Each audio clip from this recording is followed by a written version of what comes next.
ఇంకేంటి హిందూ మతం యూపీలో వస్తే బ్యాన్ అని చెప్పాడు. చూపించండి, అంత్య దినంలలో చెప్పండి, చూపించండి ఎక్కడ బైబిల్. మీకు వ్యతిరేకంగా పుట్టుకొస్తున్న శక్తుల్ని ఈ రకంగానే బోధిస్తున్నారు. ఇప్పటి నుంచి కాదు ఎప్పటి నుంచో క్రైస్తవానికి ప్రతికూల పరిస్థితులే ఉన్నాయి. చివరికి యేసు పుట్టిన 2 సంవత్సరాలకే హేరు ఆయన చంపడానికి ప్రయత్నం చేశాడు. క్రైస్తవానికి శ్రమలు, హింసలు, ప్రతికూల పరిస్థితులు కొత్త కాదు. అవి అంత బాగా రాశారు, అంత బాగా రాశారు. సత్యం ఎప్పుడు అసత్యానికి నచ్చదు కదా. సత్యానికి అసత్యానికి ఎప్పుడు గొడవ ఉంటది. పిల్లికి ఎలకి ఎప్పుడు స్నేహం ఉండదు.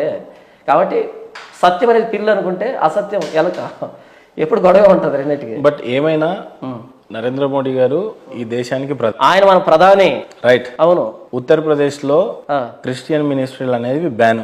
నాకు తెలియదు ఆ విషయం. రేపు భారతదేశంలో నరేంద్ర మోడీ గారు గనక కాన్స్టిట్యూషన్ ని పాస్ చేస్తూ ఓకే మతం మార్పిడి అనేది చెయ్యరాదు భారతదేశంలో అంటే మీ పరిస్థితి ఏంటి? శబాష్ అంటాను. ఐ రిపీట్, శబాష్ అంటాను. కారణం ఏంటంటే అపోస్తలుల కార్యములు 3వ అధ్యాయం. ఇక్కడ ఏం జరిగిందంటే అపోస్తలుని పిలిపించి కొట్టారు. సువార్త చేయకండి అని కొట్టారు. కొడితే ఆ కొట్టిస్తున్నటువంటి వ్యక్తుల్లో ఒక ఆయన గమలీయేలు అనే ఒక వ్యక్తి ఉన్నాడు. ఆయన ఒక అద్భుతమైన విషయాన్ని చెప్పారు. ఆ రోజు యూదామత పెద్దలు అనుకున్నారు వీళ్ళు సువార్త చేస్తుంటే యేసుప్రభు గురించి మన యూదామతం కూలిపోతుందేమో అని వాళ్ళు కొట్టారు. అలా కొడుతున్నప్పుడు ఈ యూదామత పెద్దలు ఉన్నారు, వాళ్ళు గమలీయేలు అనే ఒక వ్యక్తి ఉన్నాడు. ఆయన వచ్చి కొడుతున్న వాళ్ళని నివారించి వీళ్ళని కాసేపు పక్కన పెట్టండి, మీకు ఒక విషయం చెప్తాను అని ఏం చెప్తున్నాడు అంటే అపోస్తలుల కార్యములు 5వ అధ్యాయము 33వ వచనం నుంచి, వారు ఈ మాట విని అత్యాగ్రహం తెచ్చుకొని వీరిని చంపాలనుకున్నారు. సమస్త ప్రజల వల్ల ఘనత నొందిన వాడును ధర్మశాస్త్రోపదేశకుడైన గమలీయేలును ఒక పరిసయుడు మహాసభలో లేచి ఈ మనుషులను కొంతసేపు వెలుపల ఉంచడని ఆజ్ఞాపించి వారితో ఇట్లా, నేను ఇశ్రాయేలీయులారా, ఈ మనుషుల విషయమై మీరేమి చేయబోతున్నారో జాగ్రత్త సుమండి.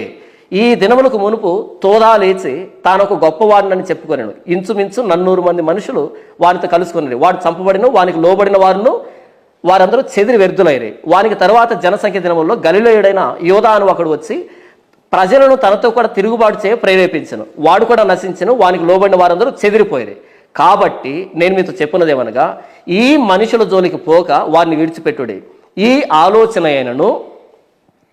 ఆలోచన ఈ కార్యమైనను మనుషుల వలన కలిగినదాయన అది వ్యర్థమగును, దేవుని వలన కలిగినదాయన మీరు వారిని వ్యర్థపరచలేరు. మీరు ఒకవేళ దేవునితో పోరాడు వారగుదురు సుమే అని చెప్పాడు. ఏమన్నాడు అంటే గమలీయేలు, ఈ అపోస్తులు ప్రకటించే యేసు ప్రభు కనుక మనుషుల చేత సృష్టించబడిన వాడైతే మనం ఏం చేయకపోయినా సరే కాలగమనంలో కలిసిపోతారు వాళ్ళంతే.